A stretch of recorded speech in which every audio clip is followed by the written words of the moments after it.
Assalamualaikum warahmatullahi wabarakatuh. Selamat berjumpa kembali dengan saya Mas Eko di channel saya Jejak Digital. Ya, salam budaya teman-teman semua. Pada kesempatan siang hari ini saya sudah berada di salah satu tempat bersejarah di Kabupaten Purworejo, lebih tepatnya di Dusun Jatisalam, Desa Semawung, Kecamatan Purworejo, Kabupaten Purworejo. Bisa dilihat teman-teman di belakang saya ini merupakan Masjid Tiban Semawung yang konon katanya ini merupakan peninggalan dari Kanjeng Sunan Kalijogo. Seperti apa keseruan saya untuk menggali informasi, jangan lupa teman-teman subscribe, like, komen, dan share video ini agar supaya channel Jejak Digital semakin tumbuh dan berkembang. Nantikan keseruan saya selanjutnya bersama narasumber yang tentunya sudah tidak asing lagi nantinya. Kita lihat teman-teman, di sebelah saya sudah ada Mbah Sumaryono yang akan menjadi narasumber kita. Beliau merupakan salah satu orang praktisi budaya Jawa dan juga keislaman. Untuk nanti kita akan tanya-tanya lebih detail, lebih jauh mengenai Masjid Tiban di Desa Jatisalam ini. Assalamualaikum warahmatullahi wabarakatuh. Waalaikumsalam warahmatullahi wabarakatuh, Mas. Ya, ini nuwun sewu, Mbah. Kami dari tim Jejak Digital ingin menguak atau mengeksplor tempat-tempat bersejarah di Kabupaten Purworejo. Nah, ini salah satunya kita bertamu ya istilahnya, bertamu di sini untuk menguak sejarah yang ada di Semawung, di Desa Semawung khususnya Jatisalam ini, yaitu Masjid Tiban. Nah, ini nuwun sewu untuk sejarahnya, kenapa disebut Masjid Tiban dan mungkin tahun berapa ini berdiri, Mbah? Monggo bisa dijelaskan. Ya, disebut Masjid Tiban ini karena ya kita tahu sendiri ya, maknanya Tiban itu kan jatuh ya, Tiban itu jatuh. Karena memang awalnya tidak ada yang tahu menahu masalah soal tentang berdirinya Masjid Tiban Jatisalam ini. Tetapi kalau kita telusuri daripada wujud daripada mustaka dan ini berbentuk pilar-pilar yang ada di dalamnya itu, ini kita memastikan bahwasanya Masjid Tiban ini dibuat oleh Sunan Kalijogo.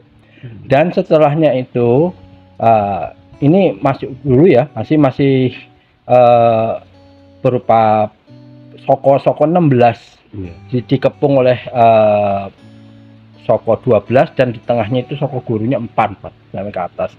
Nah, ini ditemukan oleh Raden Abdul Raub. Raden Abdul Raub ini seorang musafir yang singgah ke sini. Pada waktu itu belum ada penduduk, Mas. Belum ada penduduk. Nah, setelah sesaat Raden Abdul Raub ada di sini, beliau meneruskan perjalanannya sampai ke Kerajaan Mataram. Nah, sampai di sana tiba-tiba di sana mendengar ada putri raja sakit, di mana raja itu sudah bersumpah siapa yang menyembuhkan putri tersebut akan dijadikan menantu. Kalau membuat sayembara. Nah, terus kalau umpamanya menyembuhkan perempuan akan dijadikan anak gitu, anak angkat atau saudara ini. Nah, di situ Raden Abdul Raub berhasil menyembuhkan sang putri tersebut. Nah, tapi dia tidak mau dijadikan menantu, melainkan minta daerah kekuasaan. Nah, oleh raja dipersilahkan untuk mengambil tanah yang dimana silahkan. Nah, beliau ini karena sudah pertama kali menemukan ada masjid di sini, dia minta di daerah sini. Nah, setelah dia bersama rombongan di sana, dia dibekali oleh beberapa orang mengawal dia sampai ke sini, Jatisalam ini. Itu lalu meneruskan pembuatan masjid ini dengan memakai gedek ya. Zaman dulu pakai apa gedek itu ya? Menutup masjid karena bambu lah. Bambu. Karena pada waktu itu belum ada penutupnya. Baru merupakan atap dan tiang-tiangnya saja. Istilahnya kayak semacam joglo terbuka gitu. Iya, seperti dengan itulah. 4 soko guru dan 12 soko yang menopang di luarnya itu. Ya semacam itulah. Nah, mereka lalu Raden Djoko Dubruk di sini sempat berdakwah dan pengikutnya menyebar. Sini terjadi ada beberapa rumah yang ada di sini gitu.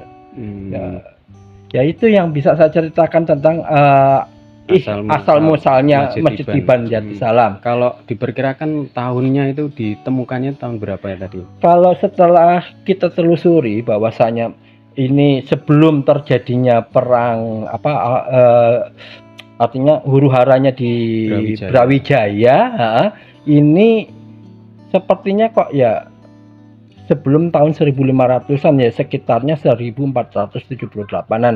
Ya, karena menurut hikayat orang tua zaman waktu itu saya masih kecil itu ya, artinya mbah-mbah dulu itu bahwa Masjid Tiban Jatisalam dengan Masjid Tiban Jenar itu bersamaan, berdirinya bersamaan. Artinya, nah kalau di Masjid Tiban Jenar sana itu ada patok yang menyatakan bahwa situ berdirinya tahun 1478. Mbah-mbah kita tuh dulu mengamini bahwa masjid ini juga seperti itu sekitar tahun 1478. Walaupun di sini tidak ada prasasti atau penandanya gitu. Tidak ditemukan. Tidak ditemukan. Karena waktu itu pemugaran masjid ini juga kan artinya entah gimana ya, waktu itu kita nggak tahu, yang jelas sampai tidak ada menemukan hal-hal kayak gitu ya. Berarti ini kondisi sudah dipugar ini ya Mbah? Kondisi sekarang ini sudah dipugar. Dan kenapa di masjid ini dinamakan Jatisalam? Karena di kulon masjid sana itu ada 2 pohon, namanya ada pohon jati dan pohon salam. Nah, diartikan bahwa pohon jati itu asal katanya dari bahasa Arab adalah jatul, yang artinya memberikan, dan salam itu artinya menyelamatkan. Jadi Masjid Tiban Jatisalam ini artinya masjid yang memberikan keselamatan. Ya, harapannya gitu. Harapannya seperti itu. Harapan dari pendiri. Iya, dari istilah yang siapa tadi disebutkan Raden Abdul Rauf ya, untuk mempunyai pengharapan untuk warganya atau di lingkungan sini supaya ada keselamatan lah. Tuhan itu memberikan keselamatan. Iya. Oke Mbah. Untuk yang lebih lanjutnya tadi mungkin ada bocoran sedikit ya tadi sebelum kita memulai kita sudah melihat-lihat yang ada di dalam di tempat wudhu, kemudian di dalam masjid ini mungkin ada ornamen atau peninggalan bersejarah atau benda-benda bersejarah. Nanti tolong dijelaskan sambil kita nanti masuk ke sana Mbah. Oke. Ya. Oke Mbah Mariono, ini seperti tadi yang saya tanyakan bahwa di dalam Masjid Tiban ini ternyata ada peninggalan benda-benda bersejarah ini. Ya, monggo bisa dijelaskan Mbah ini.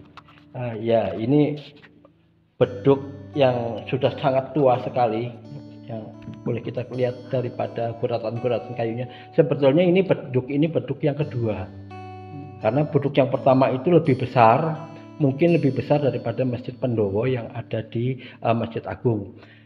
Nah, dikarenakan ada desa apa itu dulu, mbah saya pernah cerita bahwasanya kena pagebluk salah satu masjid. Menurut wangsit bahwasanya pagebluk itu bisa hilang dengan dibunyikannya beduk dari sini gitu. Nah, karena sekian tahun kok nggak balik, maka dilacak beduk itu, ternyata pindah-pindah desa. Akhirnya oleh mbah saya itu, yang kebetulan pada waktu itu juga masih perangkat, itu berembuk dengan warga sini tersebut supaya segera diadakan beduk, maka digantikanlah oleh desa yang pernah meminjam dijadikan beduk ini. gitu. Berarti ini terhitung beduk yang kedua. Yang kedua, zaman. Tapi ini juga digantinya juga sudah lama banget, masih zaman Belanda dulu waktu itu, masih zaman Belanda. Mas Mbah Buyut. Kira-kira ada ornamen apa lagi atau mungkin peninggalan apa lagi Mbah yang bisa yang masih nyatakan asli? Ya. Ini kita lanjut ya Mbah, untuk tadi ornamen atau mungkin benda yang bersejarah yang ada di dalam Masjid Tiban Jati Salam Semawung ini. Ini apa lagi nih Mbah?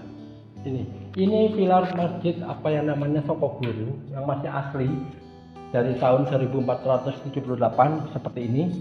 Lihat atasnya pun masih kuno sekali seperti itu. Itu ornamen-ornamennya itu masih bawaan, itu masih asli. Masih asli sekali. Ini karena yang masih kita pertahankan yang ini. Sebetulnya ada 12 soko lagi muter di pojok sana, tapi entah kependem di sana dulu waktu kita ganti. Makanya tinggal 4 ini yang masih berdiri kokoh.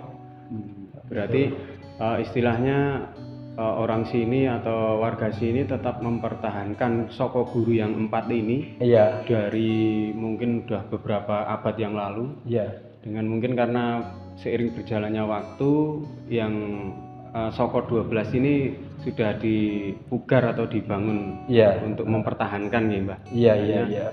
Sokoguru 4 Sokoguru ini yang dipertahankan. Coba dilihat itu atasnya itu Mas. Itu masih kelihatan asli sekali. Itu masih peninggalannya Sunan Kalijogo zaman dulu seperti itu. Yaitu ornamen yang tengah itu ya Mbak. Iya. Ini hampir sama dengan yang ada di Masjid Tiban Mbak Jenar. Dan ini salah satu lagi mimbar yang juga peninggalan zaman dulu juga masih seperti ini adanya. Ini udah bolak-balik dipantek ya, bolak-balik dipantek ya, seperti mau diganti ya kayaknya sayang ya, karena masih bersejarah gitu ya. Paling ya kita rumah saja, ada yang ini juga di rawat sedikit. Ada ornamen gambar-gambar itu. Ya. Ini juga peninggalan beliau zaman dulu. Artinya apa Mbah kira-kira itu Mbah untuk perlambang itu? Ini yang paham masalahnya, kalau masalah lambang-lambang seperti ini biasanya Pak Ipung yang dari Tosan Aji. Yang kurator Pak Ipung ya. Iya. Yang yang apa? Tosan Aji itu masalah terus. Dia yang paham masalah Pak Aji. Ini biasanya Pak Ipung. Siap. Oh iya Mbah, tadi kan mungkin ada di tempat wudhu ya. Mungkin tempat wudhu itu tadi sebelum kita mulai tanya-tanya itu kan tadi sudah ada bocoran di tempat wudhu itu ada beberapa padasan atau kalau orang Jawa bilang padasan. Nah itu di sini kan masih mempertahankan itu, walaupun mungkin sumber airnya kan sudah dimodifikasi ya. Iya. Nanti ada penjelasan apakah ada yang masih asli atau bagaimana nanti bentuknya, nanti biar digambarkan. Mau melihat ke sana? Oh iya. Ayo. Ya ini teman-teman, kita sudah berada di tempat sesuci atau tempat wudhu dari Masjid Tiban Dusun Jati Salam Desa Semawung. Nah di sini Mbah Mariono akan menjelaskan ya, seperti tadi yang saya sampaikan bahwa di sini ada beberapa padasan atau tempat wudhunya. Nanti akan dijelaskan karena di sini saya melihat ada yang beda sendiri gitu. Nah nanti lebih jelasnya biar Mbah Mariono yang menjelaskan ya. Silakan Mbah. Ya, ini masjid ini mempunyai ada 5 padasan sebetulnya ya, 5 padasan. Ini karena sesuatu hal ini perlu kita ganti yang 4 ini karena besarnya nggak sama gitu ya, karena memang ukurannya sekarang ini udah nggak ada yang seperti ini gitu ya, mungkin harus dibuat yang baru. Ini 5 padasan ini melambangkan daripada rukun Islam dari mulai syahadat, sholat, zakat, puasa dan haji. Dan ini yang masih asli sekali. Ini yang 4 yang sudah tidak asli, Mas Firman. Ini juga tapi sudah lama juga ini. Walaupun nggak asli tapi udah cukup lama. Nah, ini di belakang Padas ini ada sumur. Ini juga yang salah satu sumur yang tiap tahun itu tidak pernah habis airnya. Itu ya, tidak pernah habis. Artinya sumur ini tetap mengeluarkan air. Nah, walaupun musim kemarau panjang seperti sekarang ini ya, Mbak. Nah, seperti sekarang ini masih mengeluarkan air. Dan kalau umpamanya warga yang artinya sumurnya sudah nggak keluar, ya ngambilnya biasanya ini. Ya. Berarti memang harapan dari pendahulu atau yaitu Kiai Abdul Rauf itu, Raden Abdul Rauf itu memang untuk memberikan keselamatan istilahnya ya. Harapannya kan seperti itu, Jati Salam memberikan keselamatan. Salah satunya berwujud sumber mata air yang di sumber Masjid Tiban ini ya, Mbak. Iya, betul. Iya. Ini yang masih kan ya seperti ini. Oh iya. Dikit-dikit diperbaiki. Oh iya. Kemudian yang tadi ornamen yang di atas itu menjadi penunjuk atau penanda bahwa memang style atau gaya apa istilahnya gini, yang mustokonya masjid itu Sunan Kalijogo itu kan masih menghormati agama Hindu, di mana beliau itu hidup saling silaturahmi berdampingan gitu ya, ya bagus. Maka walaupun ini tempat ibadahnya orang Islam, tetap dia memakai lambang-lambang Hindu di atas itu. Jadi membaur gitu. Jadi tidak semata-mata pembaruan, tapi pembauran gitu ya. Berarti seperti yang ada di Masjid Agung Demak mungkin ya, Mbak? Ya, seperti itu. Iya. Jadi artinya kita tidak saling bersih tegang dan sebagainya gitu, tetapi kita hidup rukun berdampingan. Nah, termasuknya di sini beliau membangun tempat ibadahnya Muslim, tetapi dengan ornamen Hindu. Siap. Gitu. Oke. Ya, Mbah Mariono, saya kira cukup nggih informasi yang panjenengan berikan. Ini sangat bermanfaat sekali bagi teman-teman jejak digital tentunya, dan sekali lagi terima kasih, semoga bermanfaat. Dan ya begitulah yang apa yang saya bisa sampaikan. Seperti itu. Bila mana artinya kok kurang bagus atau kok salah dan sebagainya, ya namanya saya ini manusia Pak ya, perlu kritik dan saran kan gitu ya. Artinya makanya untuk teman-teman yang mungkin ada sumber atau referensi lain, bila mana apa yang kita diskusikan, apa yang kita sampaikan ada kurangnya, mungkin perlu koreksi, jangan lupa teman-teman tulis di komen ya, di kolom komentar. Semakin banyak teman-teman komentar membangun, nah insya Allah biar channel kami tetap berkembang dan kita akan lebih baik lagi dalam menyampaikan. Ya, insya Allah nanti kita perbaiki lah. Siap. Oke teman-teman jejak digital, nggak terasa waktu sudah semakin sore. Untuk explore kita pada kesempatan sore hari ini di Masjid Tiban Dusun Jati Salam Desa Semawung kita cukupkan. Insya Allah kita akan mengeksplor tempat-tempat bersejarah lagi di Kabupaten Purworejo. Jangan lupa teman-teman jejak digital subscribe, like, komen, dan share video ini bila ini bermanfaat untuk teman-teman semua. Akhirul kata, bila itu gue Assalamualaikum warahmatullahi wabarakatuh. Salam budaya.